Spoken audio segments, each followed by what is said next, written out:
Well, guess the live stream's up and running. Might as well get this motherfucker going.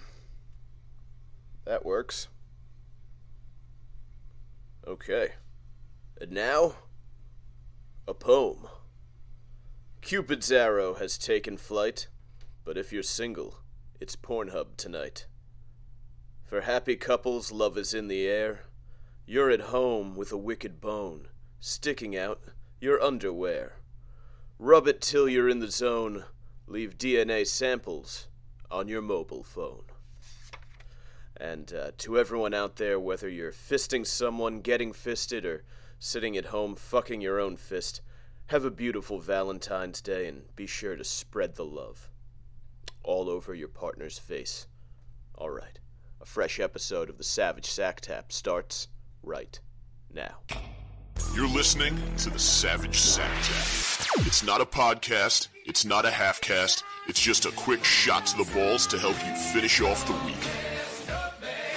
We're cutting through the bullshit, filling your Friday with rage-fueled logic, and cracking a few jokes along the way.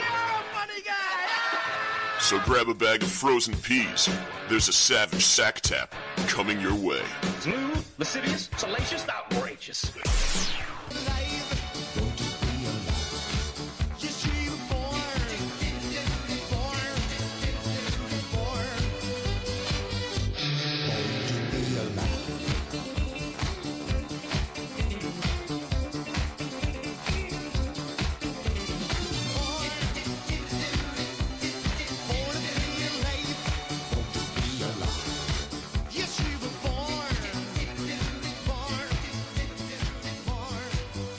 That's right, Born to Be Alive, Patrick Hernandez. Yeah, Born to Be Alive, unless you're an unplanned pregnancy down in Virginia. How we doing? Mike Montone, Savage Sack Tap, Thursday morning, and a few technical difficulties, as I can stop talking like a radio asshole now. Couple technical difficulties getting started this morning, so we're early, but we're late because I have to be in at work an hour early, so I was supposed to be starting with this like 45 fucking minutes ago, but I was trying to get, I don't think you can see, I have my mixer right here, and there's a cord that connects it to the computer. I had that plugged in. I didn't have the fucking power running into the mixer, so I was trying to figure out why the computer wasn't picking up the mixer, which is essential for recording the fucking show. So, no recording, no show, and it was like 20 minutes of me trying to figure out what the fuck exactly was going on until I realized, oh, the fucking mixer isn't plugged in, which is a thought that popped into my head the other day. When I unplugged it, I said to myself, you're going to be trying to figure out why the computer isn't picking this up, and you're not going to realize that it's not plugged in, and you're going to feel like a fucking dope. And that is exactly what happened. So I am, in many ways, I'm like the Nostradamus of the podcast world. And great hair day, too. This is, thick and lustrous. This is nice. The older you get, the bigger your forehead gets. Very sad, very sad.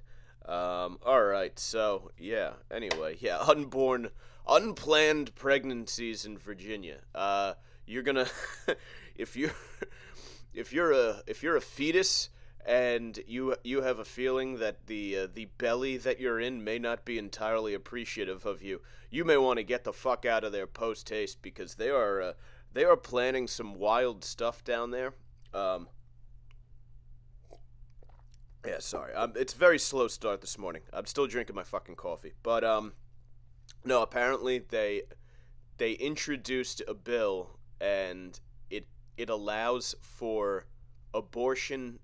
You can basically they want to be able to terminate a birth in Virginia literally up until the day of birth. How about that for a birthday? Fucking, you come out, you're about to come out kicking and screaming into the world, but because what's the fucking rule on that? Like, is it, if the crown of your head hasn't breached the outside of your mother's vulva, they can take like a little, what do? Do they take like a cordless drill and just kind of, yep, he's finished. But then That's weird. Then they gotta pull like a full-sized dead. Yeah, unsettling stuff. Like I'm pretty much like I believe that women have the right to fucking choose, but even I, with that opinion, am like, you know, end of third trimester, you probably could have figured it out before. You had 9 months to make up your mind about the thing, and I feel like if you're getting an abortion, you're like, I want nothing to do with this fucking thing. You know, it's not like, let me turn this off real quick. It's not like, you know, you're on the fence. If you're not sure by the time you get to 9 months, have the kid, and then just fucking, you don't even need to do any work to put the thing. You literally, they have, I think, like fire stations and churches and police stations have, it's like, remember in the old days when, for those of us who were children of the 80s and 90s, the video store, you would go rent a video, and then if you had to return it after hours, they had a little, there's like a little mail slot you could drop the video in. They have that for fucking unwanted kids, too. Which I think you should be able to do up until, like, the kids, I don't know. If you let people do it up until high school, everyone would do it because teenagers are a pain in the ass. So I think you should be able to do it up through the adorable years, right? Because if you can decide when a kid is still adorable that you don't want him, so I guess, what are we saying, like 5 or 6? When do they start becoming just complete fuck? Probably by, I feel like 4th grade, they start becoming just smug little shits. Yeah, so I think up until 4th grade, you should be able to kind of like, just be like, you know what? We gave it our best. This one's a fucking dud. We're gonna go back and try again. I'm gonna slip this bone back into the old lady and see what we can do. But yeah, and then I like how it's just the news has just been like every day. It's like there's something fresh out of Virginia. Like these videos are coming out of them they're called delegates in Virginia because those motherfuckers are old school. Of this chick saying that if a woman wanted to terminate pregnancy on the day that she was supposed to give birth, that it would be up to her and the doctor. That's it. They're just, and if it was, and she said not even for physical health. Like obviously, if the mother's gonna die and you need to fucking nuke the kid, I get it. In most cases, a grown healthy adult is more important to society than a fetus. Most cases. There are certainly exceptions, and I'm sure as you're out and about today, going through your daily lives, you'll see people and you'll say, hey, you know what? There's one of those exceptions. That person is so useless that society would benefit more from the presence of a, you know, an unborn fetus. You'll get there. I'm sorry. I'll get there. I'll quit fucking stumbling over my words and choking on cock this morning. It's rough. I'm competing against I'm up against the clock here. I got to get through this shit, man. Man, I have to get to work. Man. I don't know. I feel bad for anyone. This is your first episode. I feel really bad. You're getting fucking shortchanged. This fucking blows. But no, so then they have the abortion thing, and that goes viral, and the Republicans are going nuts. And then it was like, you know when you're watching a baseball game and your team is just having a huge inning and you got like runners on second and third and there's only one out, and you're like, well, if we get 2 runs out of this, it'll be fantastic.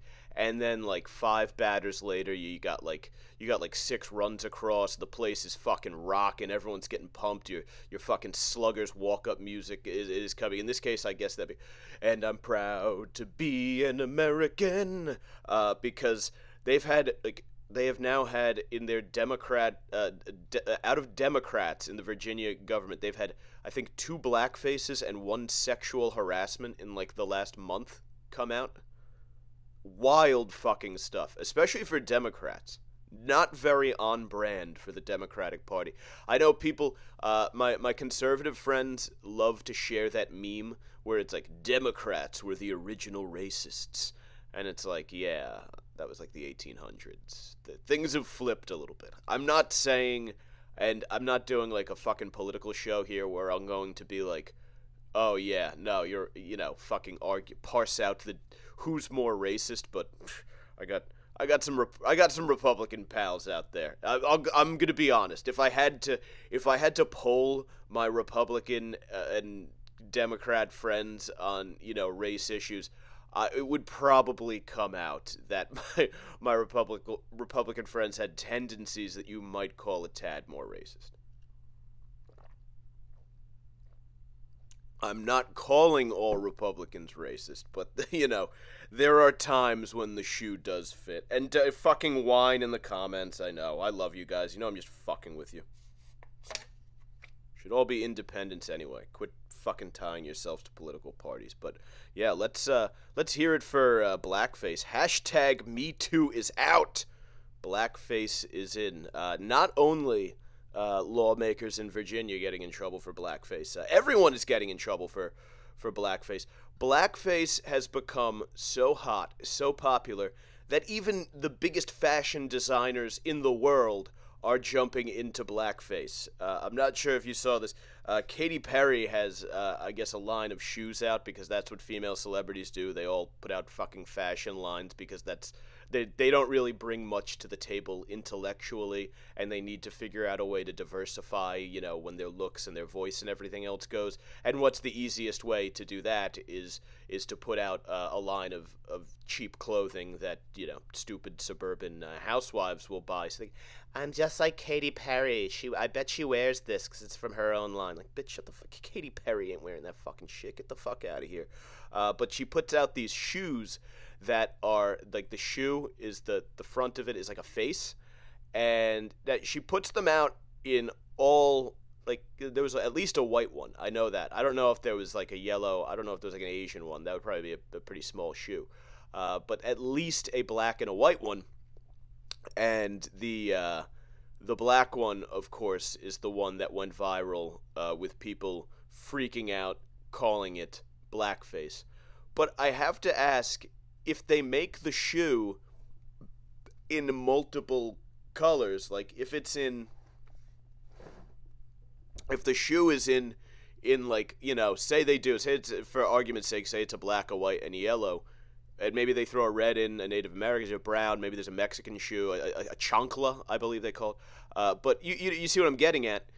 Is that blackface then, or is that just a black-colored shoe and it happens to have a face on it? And I realize that might sound convoluted and a little ridiculous, but also should make perfect sense, right? I think there's a broad line of demarcation to be drawn between blackface and a black face. You see what I'm getting? Like, and I was having this discussion with my friend James Flippin on the show we do together. It's we're on Flippin' Out Radio on Radio Misfits. And we were talking about the Jimmy Kimmel Karl Malone. He would get completely, like, painted entirely, like his entire body. He would change his skin tone to be Karl Malone.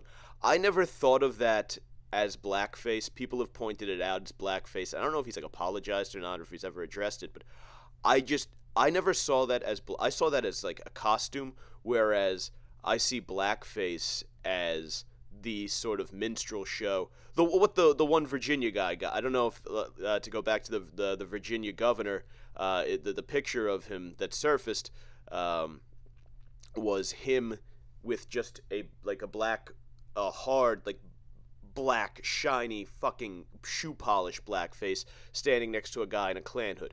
That is an unmistakable case of blackface. But what my argument is that a blackface is not always blackface. That it has to be, I think blackface has to be contextual. Now, obviously, I'm not a black guy, so technically, I am in no way qualified to really opine on this one. Like, there are very few things where I'm like, everyone can have it, and I can have an opinion, but I get how, if you're a member of the black community, you're like, maybe ours counts a little bit more. But I'm throwing in my 2 cents here. I think we can come to an accord where, if, there can be a face that is black, and then there can be blackface. I just think that would make the whole debate easier for us, or maybe it would make it more complicated. I don't fucking know. But anyway, Gucci also, and they're not the only like major. I forget who it was like a couple months ago before all of this started to really go fucking nuts. But Gucci comes out with, it's like this stupid fucking turtleneck. It's, you pull it up, and it has. You can't see me on the live stream, so microphone's in my way. But it's like a black band around your face. I guess it's the kind of thing you would wear in, you know, harsh winter conditions if you want to cover up. You don't want the wind whipping at you, and it has red lips. And I guess that's the combination that really gets people, is the really bright lips and the really black whatever material that is. I guess to them that really evokes blackface, which it's interesting. I didn't see blackface when I saw the Gucci thing. I saw a hideous turtleneck. I mean, forget the black community. That thing was offensive to everybody except for the blind. Like, it was just an ugly piece of clothing. But again, I think there's a difference between a black face and blackface. But I don't, it's 2019, and the straight white males of the world, we've been told to shut the fuck up and stay in our lane, no matter how well thought out our positions and opinions are. So I really don't know what the fuck to do. We're at an impasse. Yeah.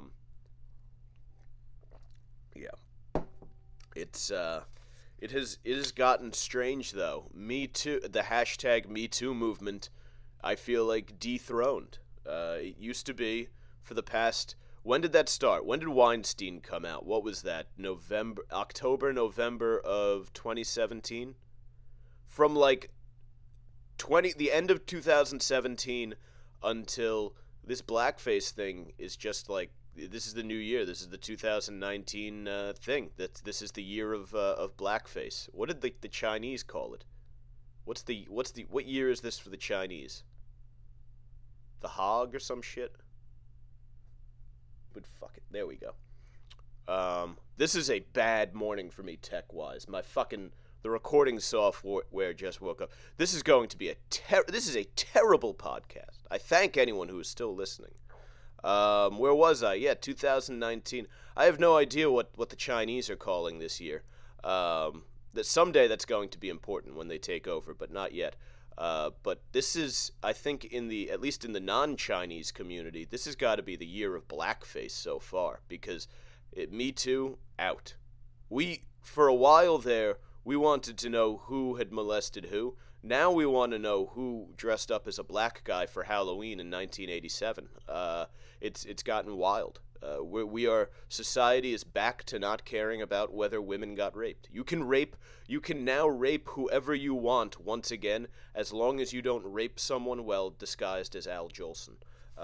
Yeah, so that's that. What else is going on as I attempt to rush through this episode? I was riding the path home yesterday. Yesterday was another pain in the ass of a day. Usually on Wednesdays I get to work early so I can show prep and get ready and everything like that, so that by the time I get home on Wednesday night I can just fucking crash. Wednesday is a non-workout day for me. I just want to get home, relax. But no, because there was a signal problem on Path, which there's a signal problem on fucking Path every day. So I got into work late, so I missed my hour window there to prep. So I had to do that afterwards. I was fucking cranky as shit leaving work yesterday, and I get on the Path to go home, and I'm like, I lean up against the door because I hate sitting next to people on public transportation because they're all fucking disgusting. But I look down to the left of me, and you're just kind of fucking looking around. And I look down, and this guy's got his phone out. He's watching a video. He's watching a video of what appeared to be, and I have no context for this or anything like that because I couldn't see the label on the video very clearly. and I couldn't hear what the fuck was going on because he had headphones in. At least that was courteous of him. Yeah, most fucking people around here don't do that. But he was watching a video of what appeared to be a fat Mexican chick with just covered in tattoos, sitting in lingerie, eating a stack of watermelon. Process that for a second. I have no fucking clue what was going on. Like, I haven't had time to even like look for that on the Google yet. I should. I have to mine the internet for fat Mexican chick eating watermelon in lingerie and tattoos. I guess that's the Google search that I would do. I have no clue what this video was, but this fucking guy was captivated by it. Like, I was able to watch for a good 20 seconds over his shoulder before he even flinched to the point where I had to, like, you know, do the old, I'm not looking, what? Nope, not looking at anything over here. But yeah, very, very weird shit. I don't understand people who watch videos through their entire commute, and I see this becoming more and more of a thing to the point where, and you've heard me complain about it before here, people are walking up the fucking steps at the train station and like walking down the street just like fucking idiots with the phone up at their face watching TV. I've seen people streaming like fucking network TV shows while walking down the street in Manhattan. Bizarre behavior. How do you spend your entire life just looking at a screen like that? Like, that doesn't make any fucking sense. Like, literally, the world, you are, we as people, Joe Rogan calls us fucking talking monkeys on a rock hurtling through space. I think that's a great way to describe humans. But if you think about human existence, the fact that you have a chance to exist in this world and in this universe, and you're walking around and there's living things all around you, there's fucking the trees that are communicating with each other, the wind's blowing, the fucking sun's shining, there's cold air hitting your face, there's all of these sensations going on. You feel what it is to be alive. Enjoy your human sentience is what I'm saying. I just got into thinking like that relatively recently because I read this Buddhism shit, and they're all about dropping distractions and focusing on the world around you, which I think makes really good sense. What the fuck is going on the phone that is more interesting than the rarity, the preciousness of sentient human life here on Earth? The miracle that you are here and you could be cognizant of your surroundings, that you could see a ladybug crawling on a fucking leaf. And I realize that sounds like dorky and shit, but also, do you want to be like, I can't imagine being on my deathbed, 90, however old it's going to be when our generation croaks, 110 years old, and you're lying there and you're like, oh, this whole ride was so short, and I spent an absurd chunk of it playing Candy Crush and watching videos of fat Mexican women eat watermelon. I don't understand why you would do that. Like, what a fucking waste. You have to be living a miserable existence of that. So your life can't be happy.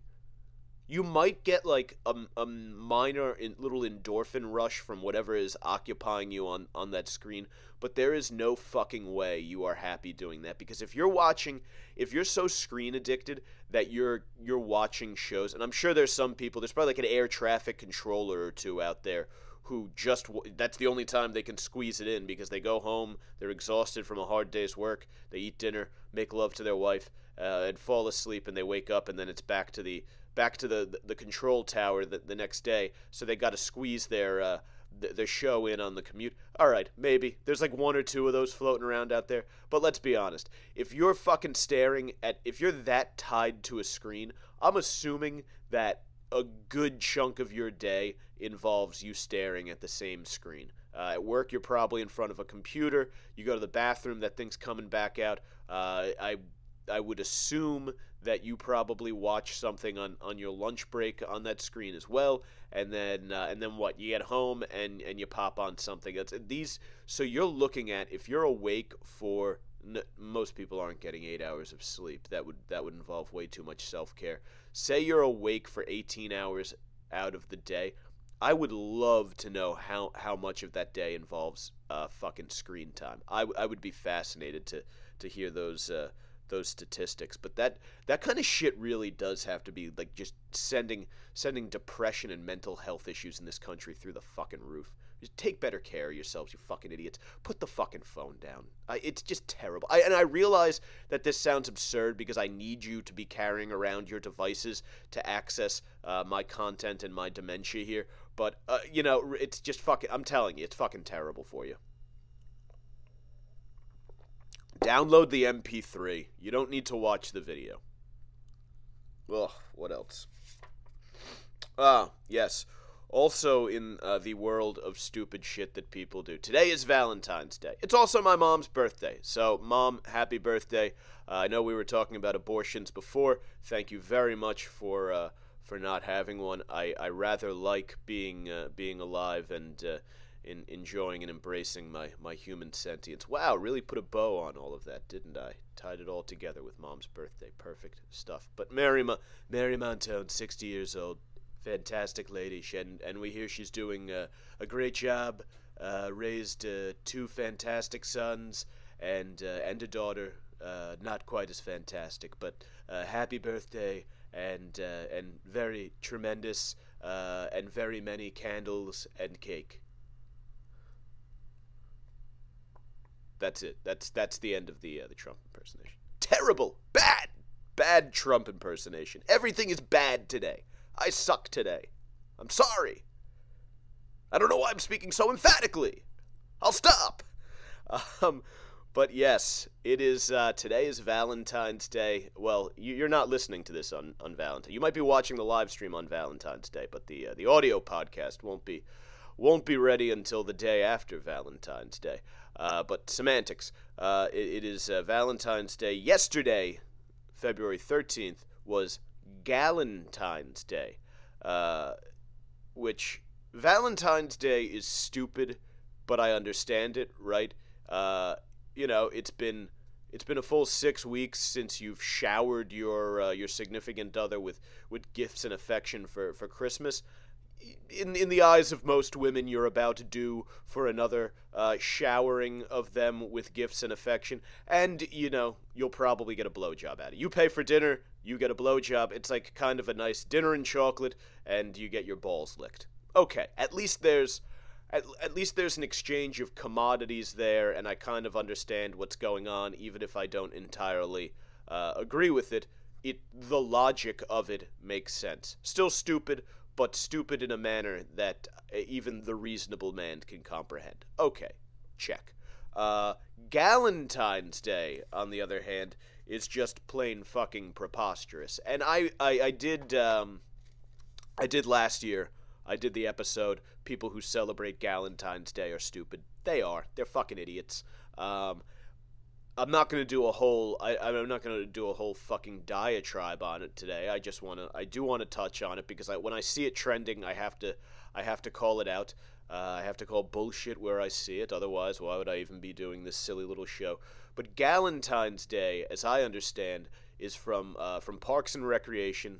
Leslie Knope. Leslie Knope. Is that how you pronounce her name?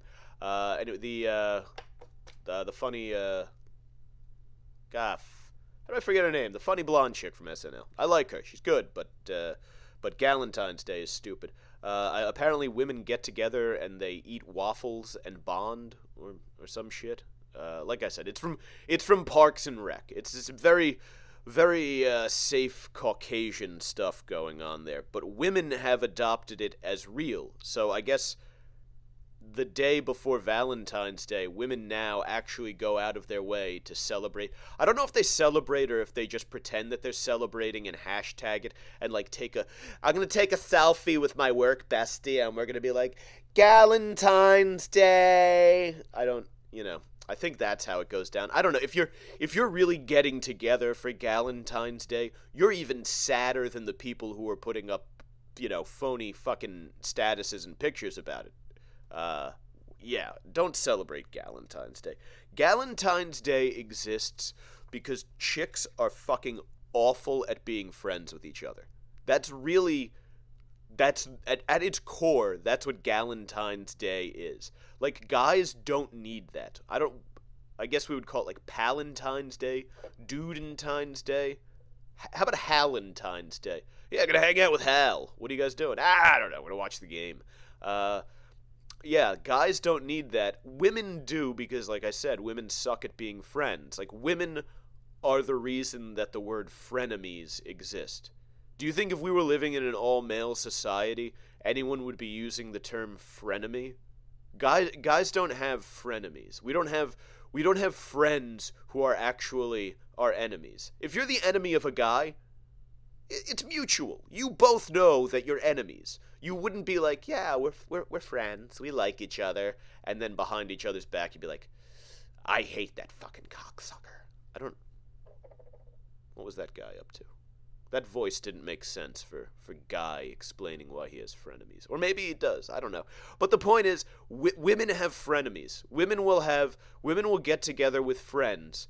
An evening, they'll look forward to this evening all week, going out my gals on Friday night, but they will secretly but openly hate another person in the group, and that person will secretly but openly hate that chick back, and it's like the entire evening is just tension between these two chicks that are supposed to be friends, but everyone knows they hate each other, but they're holding up the facade of friendship. I mean, it's like high-level international diplomacy when two countries can't fucking stand each other, but the heads of state show up at events and they shake hands and they pose for pictures together. Like, just complete fucking bullshit. Guys would never stand for that. Guys would be like, who you hanging out with?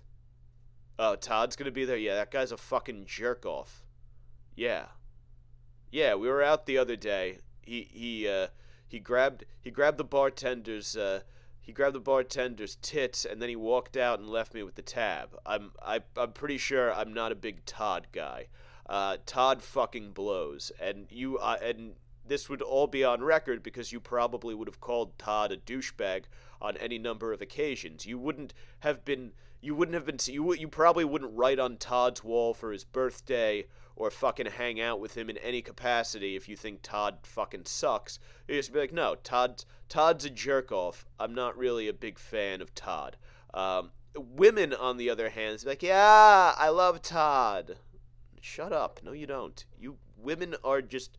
It's just more disingenuous behavior out of females, I guess, is what I'm getting at. If I can continue to ramble incoherently. Moving on. I had to mine Twitter for today's stories, so we'll be getting to those in a moment. Before I do that, social media. Speaking of Twitter, at Mike Montone is where you can find me. If you're watching the live stream right now, facebook.com/The Savage Crew. Instagram at Gary_Moyler, Moyler. And then what else? The audio version of this podcast is always available at thesavagecrew.libsyn.com, LIBSYN, or you can follow the links up at the top of the page there. But yeah, sorry, as I stumble through this broadcast, I am off my fucking game today. Let me hydrate quickly. Maybe that'll bring me back. No, you know what it is? It's a fucking pain in the ass doing this when you're pressed for time, because it's just kind of sitting in the back of your head and you're like, ugh, oh, fuck. But anyway, here we go. Got it. The first sort of story I wanted to hit on here, I actually had to sweat to prep for this one. I found this guy's Twitter chain going the other day, and people were making fun of him for it, and you'll see why in a second. But this fucking pussy deleted it So I went to search for it yesterday after work when I was prepping, and you click on the tweet. It's like, this tweet's unavailable. I think he deleted his entire account because he got roasted so badly. And as I go through this, you're gonna see why. You're gonna be like, oh, it makes sense. That guy totally deserves to get roasted for tweeting that weak ass shit. One sec. Here we go. So to give you a little background, if you don't know who Anita Sarkeesian is, she's a very well-known internet feminist, and she puts out these videos. She calls it fem freak or feminist frequency, and this fucking chump thought that mentioning the fact that he watches these videos would help him get laid. What a fucking jerk off this guy is too. He wears the I'll pop out from behind the camera here so you can see my face. He wears the beard. They call it the circle beard. It's the mustache goatee combo, and as you can see, I have a full beard going, very manly. It's winter, very. I probably look like a very rugged, like a Viking to you. Women, when they see me walking down the street, there's often a trail of frozen vaginal fluid left on the sidewalk because they get so aroused that it just starts dripping down their legs and out into the winter air, and the cold northeastern winter just freezes it right there on the pavement. But yeah, I have a very, very sexy full beard going. This dipshit who goes by the name Sean Conklin has what's known as the circle beard, which I always equate that to like a guy who's trying to bang your single mom. I feel like that's who has the circle beard. That is ubiquitous amongst like guys named Jeff who spell their name with a G, Geoff, Geoff.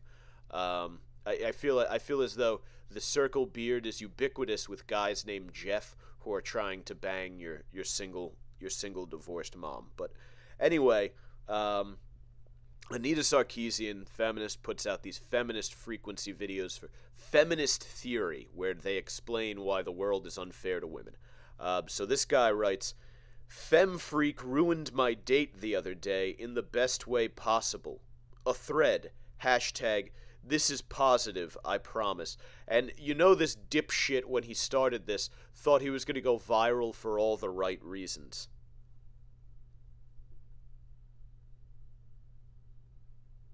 Okay. Met this woman on Hinge. Hinge is a dating app for those of you who aren't out here in the trenches trying to fucking grind it out, get that puss. She is a music teacher, and I love music and work with kids myself. First of all, she's a music teacher, and I love music. That's like she's a gym teacher, and I love going to the gym. The two have nothing to do with each other. I love music. I love music too. Like, everyone loves music, but no one's like, you know what? I'm a music fan. You know what I gotta do? I gotta get out there, find me an elementary school music teacher. Yeah, that's fucking dope. I'd work with kids. This guy should not be allowed to work with kids, by the way. Fucking idiot. Fucking cuck. We seem to be getting along well. I asked her out. We were going to go to the nature center, but the weather turned, so we hit the local video arcade with vintage games. Okay, alright, I'm gonna shit all over his idea of going to the nature center, unless you were gonna, like, bring the vape or some edibles. You're going on you're going on a Hinge date, and you're gonna do it stone cold sober? Get the fuck out of here, pal. I can't argue with the arcade thing, though. I'd totally take a chick to an arcade. Have a fucking blast. But you get fucked up while you do it. Go to one with, like, some fucking booze, man. Fuck you, douchebag. We had a good time. It wasn't earth-shattering. He capitalized Earth, Jesus Christ. But good enough to merit a second date. We decided to get ice cream after work one day. Jesus Christ. This guy does not fuck. I'm telling you right now, this Sean Conklin slings no dick whatsoever. We got our ice cream and walked around and talked for about an hour. The plaza we were in had a movie theater in it that we both frequent. You have a movie theater that you frequent? What a fucking jerk off. And I get, like, I have movie theaters that I've gone to, but I would never... Who's like, yeah, that's the theater... That, oh, we're in the neighborhood. This is the theater that I frequent. So naturally, TV and movies came up. Yeah, fucking buy her a fucking ticket to the matinee and get a hand job in the back row while fucking Frozen. Let it go. That'd be great. You fire your batch while that broad with the prominent, what's her name? Idina Menzel. She has got a prominent jaw.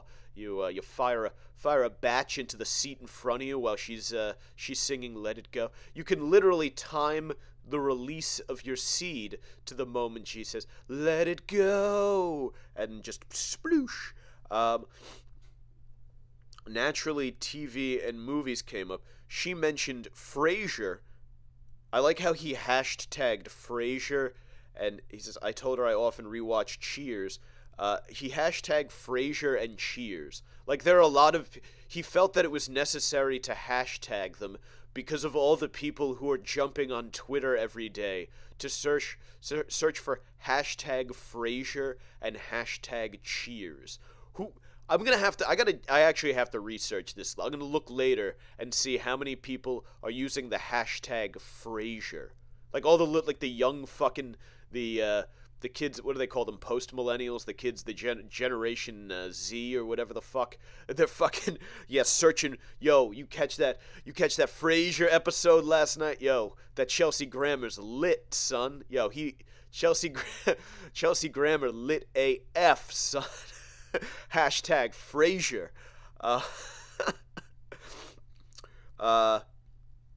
He says... I then began to talk about a specific episode of hashtag Cheers, my favorite episode in which one of Sam's baseball buddies writes a book and comes out as gay in it. Sam openly supports him, and the men in the bar become concerned that the bar will become a gay bar. First of all, yeah, Cheers was going to become a gay bar. Like fucking a couple of twinks spit-roasting Norm. Ew, it's just fucking big, thick, fat, fucking hairy white guy ass getting plugged by a 95-pound teen with a 10-inch cock. No one's going gay at Cheers. Diane challenges them and says that gay men come into the bar all the time, but they just don't know it. The men are adamant that they would know a gay guy if they saw one. She tells them there are two gay men there, and if they can tell her who, she'll be quiet. Alright, first of all, if someone says that, then you're just like, oh yeah, you're obviously fucking with me. That's like the oldest, come on, man.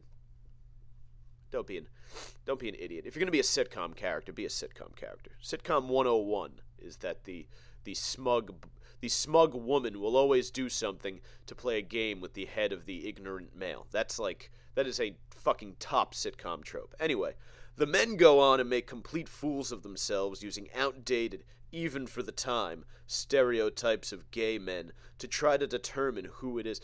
Now, let's remember that this was a show from the 1980s, so yeah, I'm sure the stereotype was that, like, gay men are kind of sissy and frilly, but what was the stereotype of gay men in the 1980s?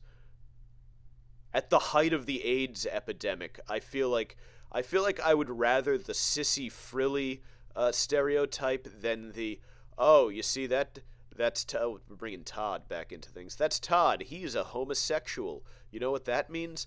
That means he fucks a few hundred dudes a year, often in the bathroom of seedy drinking establishments, often without protection, and often with a great deal of skin tearing in the tip of the penis and in the rectum because lubricant is not widely commercially available, leading to an increased chance of coming down with something known as HIV and eventually full-blown AIDS. Like, that was the stereotype for gays in the 1980s.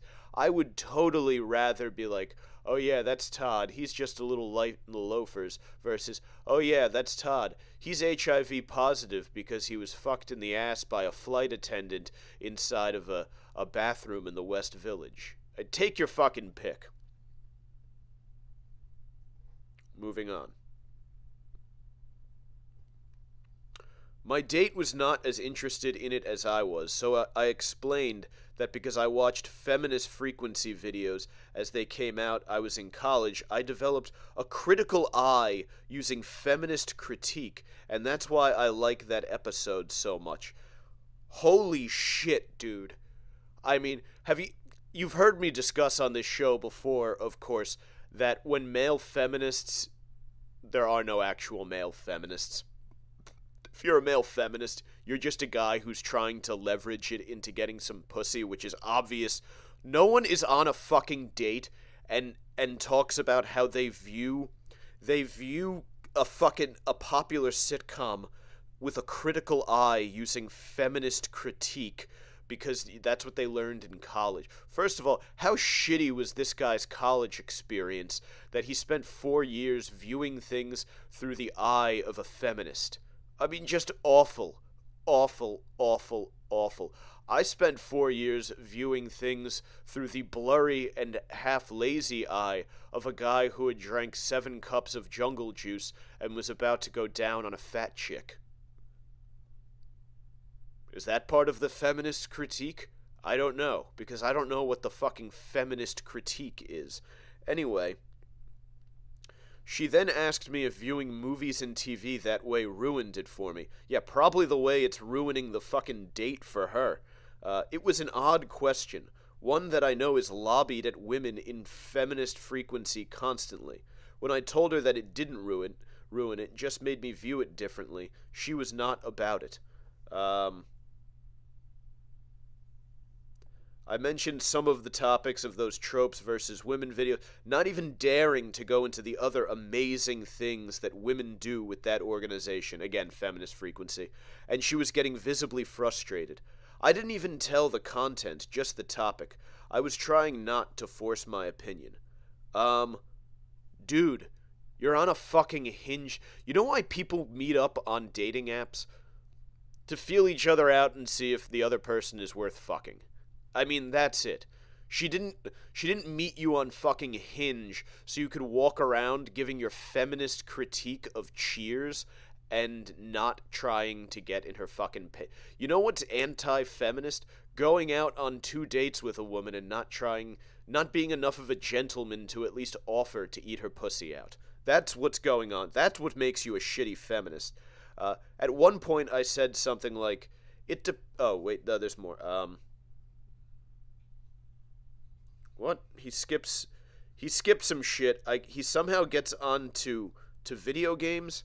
He says, at one point I said something like, it depends on the context of the game. If you have a war game and a woman is running around in a bikini and shooting guns, does that really make sense? She said something like, well, was the character designed to be arousing? I don't even know what the fuck this guy's talking about. What a fucking tool. It was going badly for both of us. This was a huge philosophical difference. Yes, but also a huge intellectual difference. We thought of the world in drastically different ways. There was a point in our conversation, she was mid-sentence, and just stopped and said, okay. Yeah, okay. I'm stopping in the middle of a sentence and saying, okay. Yeah, the problem is, this chick is... And this goes back to, like, the sexual selection stuff. And if you're not into that stuff, well, bully for you, because I am. But what you have to understand about sexual selection is that women, from a evolutionary standpoint, women have to be more selective when picking out mates, right? Because sex, from an evolutionary standpoint, obviously doesn't take into account birth control and shit, but what's plugged into our DNA, what's hardwired into us as a species, is that women have to be more selective because the consequences of sexual intercourse are higher for them, right? If a woman has sex and it goes all the way through to conception, then they're pretty much out of commission and defenseless for 9 months, and then are saddled with a life that they have to care for. Now, obviously, again, 2019, the guy has to help care for it too. Check. But fucking eons ago, when our evolutionary triggers were plugged into us, that was not the case. You could just you could just fucking pump a load into a woman with your monkey dick and then go off and find the next womb to pump the next load into with no consequence to yourself whatsoever. There was no child support in the jungle. Guys could just go around fucking what and whoever they wanted, and frankly, it sounds pretty awesome. But for women, again, the consequences of sex much higher, so mate selection for women is a lot more important. That's why to this day, women are pickier about who they'll fuck. Guys will stick it into guys will fuck the fat tattooed Mexican chick cramming her face with watermelon in a YouTube video. Women want a tall guy with a good stock portfolio and a chiseled jawline, okay? It makes sense. What this guy is doing here, and probably on a lot of his dates, so he thinks he's going to be the wolf in sheep's clothing and sneak up unsuspectingly by pretending to be a fucking feminist, and he's like, you know what, if I explain to them that I view the world through the lens of the feminist critique, these bitches will be dropping panties left and right, except he doesn't realize that that's just not the case. Those guys don't get laid.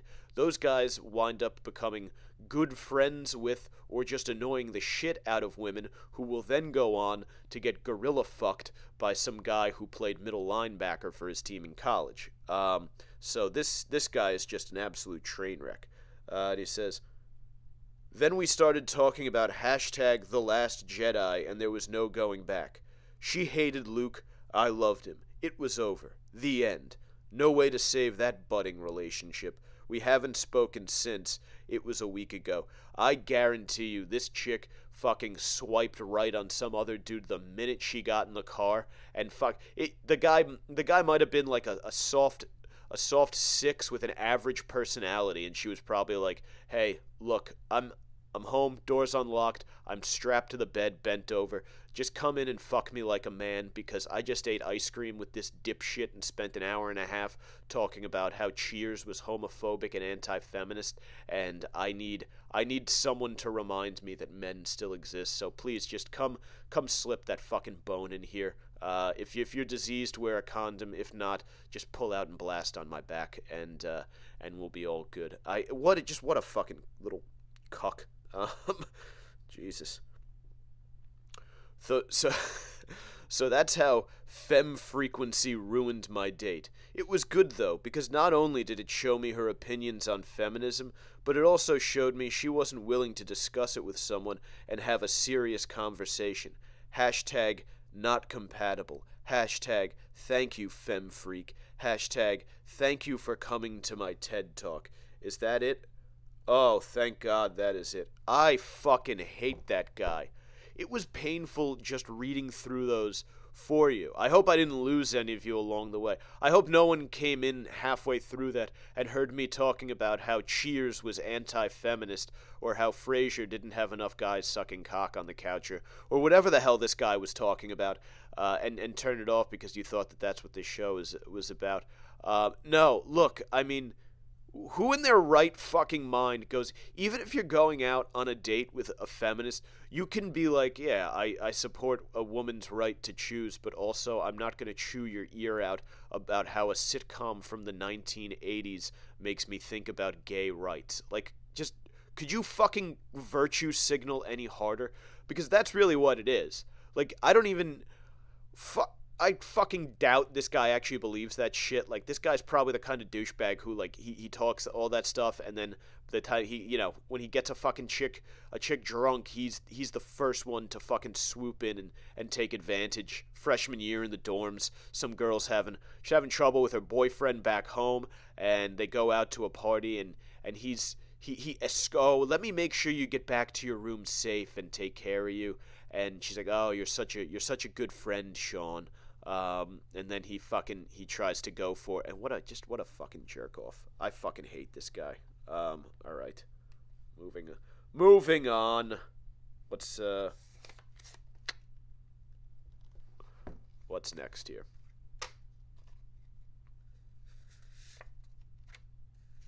Oh, I love this one. This is a great one to wrap up on.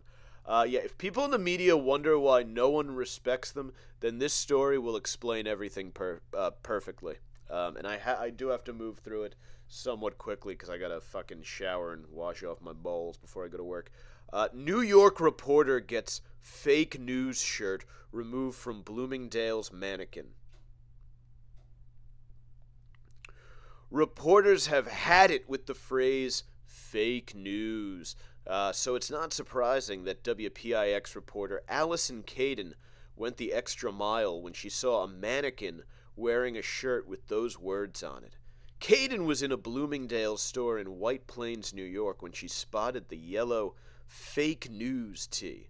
She immediately took to Twitter to call out to the retailer for fueling the harmful rhetoric. By the way, in this article, harmful rhetoric is not in quotations, which might not mean much to you guys, but as someone who writes copy for a living, unfortunately, if something's in quotations, like if harmful rhetoric is in quotations, then that's like saying that the reporter who reported the t-shirt is calling it harmful rhetoric. Without the quotations, it means that this is an Adweek article. Without the quotations, it means that Adweek is saying that yes, in fact, calling something fake news is harmful rhetoric. Which is bullshit, because it's not, because there is fake news out there. Here's the tweet this woman said. At Bloomingdale's, this isn't funny or fashionable. It further delegitimizes hardworking journalists who bring real news to their communities, she wrote, and she included with the tweet a picture of the mannequin wearing the fake news shirt. But here's the thing. First of all, I got to get myself one of these fake news shirts. It's kind of hideous, but I would totally get a fake news shirt. But the point is, there are a couple points. First of all, Allison Caden is a reporter for she does local news in New York City, which is a big deal, but it's still local news. All right, you know, you report on for those of you who don't watch local news anymore because it's so stupid. You know what local news is? It's like reporting on it's the first day of school. Back to school shopping. Kids are getting their new backpacks for back. Mom, you get an early start on getting those school supplies. It's late August, almost time for back to school. They do a lot of those. What else do they do?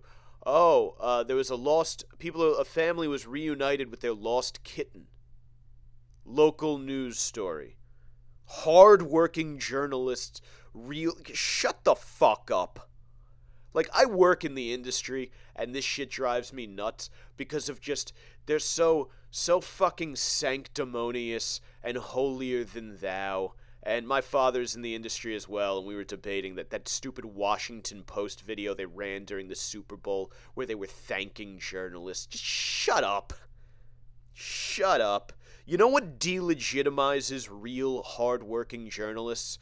When fucking hacks who do the local news try to make a fucking viral name for themselves by bitching about a t-shirt. Fucking idiot. Really? Oh no! We can point the finger and criticize anyone, but the minute someone turns it around and fucks with us, then they're the horrible ones. Fuck off. The tweet got thousands of retweets and comments. Keith Olbermann, among other journalists, also picked up the story and offered their opinions of the mannequin's outfit. Yeah, what the article doesn't mention is that the retweets and comments were all people making fun of the reporter for fucking tweeting this. It was just because I'm in there and I got like 30 likes on my comment when I asked, "Can I get that in a large?" Ha ha! Yeah, you like that. But no, it's real. Yeah, it did get a lot of comments and retweets from people making fun of it for being so fucking stupid. On Monday, Bloomingdale's responded and said they are directing the store to remove the t-shirt. And Bloomingdale's, fucking pussies that they are, writes back, "Thank you for bringing this to our attention, and we apologize for any offense we may have caused. We take this feedback very seriously and are working quickly to remove this t-shirt. Again, thank you for taking the time to alert us." And that's let me turn this off. That's the world we live in today, where a clothing company makes a shirt and the responses to this tweet clearly show that people like it. They think it's like funny, cheeky, whatever. Everyone's walking around saying fake news these days. My phone's fading a little bit. But fake news is like a kind of colloquial term these days. Everyone uses it. So a T-shirt that says fake news is not even in and of itself offensive to journalists. And then to go and have the audacity and the arrogance to tweet at a fucking a company and demand that they get rid of the shirt because it hurts your feelings as a fucking... That you're supposed to be a journalist. You're supposed to be above the fray. You're supposed to view things objectively. Call it like it is. You're not supposed to be jumping into you're not supposed to become the story. You're not supposed to jump into the mix to try to fucking cause a ruckus over something. It's muckraking. It's yellow journalism. It's fucking bullshit. And that's what delegitimizes journalism. That's why when people see stuff like this, they're like, oh, the press is so far up its own ass that we actually...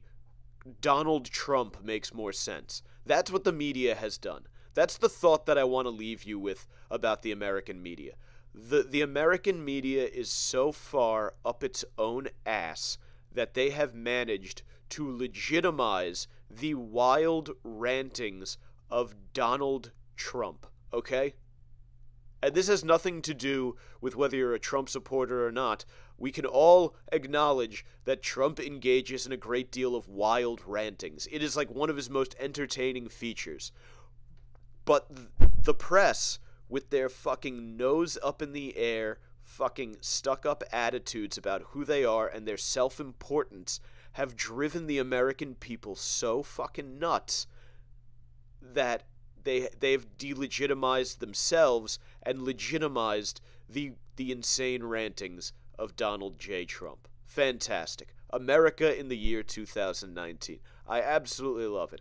And I love that I made it through this episode and I'm getting ready to wrap up because I do have to be at work in just over an hour, so I got to jump in the shower and rinse my balls off really quick. But thank you for sticking with me through this thing. There were times when it felt like a train wreck. There were times when it felt pretty good. I'm not sure how it came out. Hopefully it didn't completely blow. If you're a new listener, this is usually a much better show. If you're a regular listener, well, then you know the deal. I apologize. I'll do better next time. Social one last time before I get out of here. Facebook.com/The Savage Crew. If you're watching on the live stream, that's obviously where you are. Twitter @Mike Montone. Instagram @Gary_Moyler, MOYLER. And then, of course, the audio version of this podcast and every other episode of The Savage Sack Tap is available at thesavagecrew.libsyn.com. Libsyn is how you spell Libsyn. And, of course, you can find links to everywhere the show is available for download. If you go up to the top of the Facebook page, they're all pinned up there. And, again, that is facebook.com/The Savage Crew, where you can find that. But thank you for tuning in. Once again, happy birthday, Mom. Happy Valentine's Day to everybody. And if you celebrated Galentine's Day yesterday, I hope it was an absolute train wreck. Catch you guys next time.